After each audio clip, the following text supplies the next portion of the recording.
Hi friends, நான் என்டி சேனல்ல வாய்த்து நாம இன்னைக்கு என்ன பார்க்க போறோம்னா ஏஜஸ் வயது விகிதம் அப்படின்னு சொல்லி தான் ஒரு சம் பார்க்க போறோம். வாங்க பார்க்கலாம். ரொம்ப ஈஸி தான். இந்த வயது விகிதம் பொறுத்தவரை எப்பவும் பாத்தீங்கன்னா ஆப்ஷன் படி எடுத்துக்கணும். இந்த ஆப்ஷன் இருக்குல்ல, இந்த ஆப்ஷன் படி எடுத்துக்கிட்டா தான் நம்ம ஈஸியா போட முடியும். வாங்க கொஸ்டின்குள்ள போலாம். ஒரு பையனின் தற்போதைய வயது அவரது தங்கையின் வயதை போல் 2 மடங்கு. ஓகே, 4 ஆண்டுகளுக்கு முன்பு அவரது வயது தங்கையின் வயதை போல் 3 மடங்கு எனில் அவர்களது தற்போதைய வயது என்ன அப்படின்னு சொல்லி தான் கேட்கறாங்க.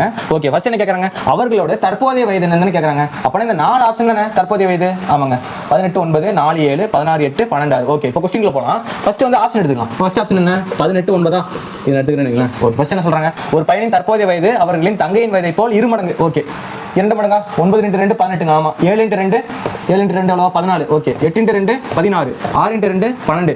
என்னங்க எல்லாத்துலயும் வருது? ஒண்ணு இல்லங்க, இந்த மாதிரி வரலன்னு வைங்களேன், நம்ம செக் பண்ணி பார்க்கணும். வரலன்னா அந்த ஆப்ஷன் இன்வெஸ்ட் பண்ணணும், அது வராது. ஆனா இதுல எல்லாத்துலயும் வருது. அப்பனா ட்விஸ்டா தான் வச்சிருக்கான். வாங்க படுத்து போலாமா?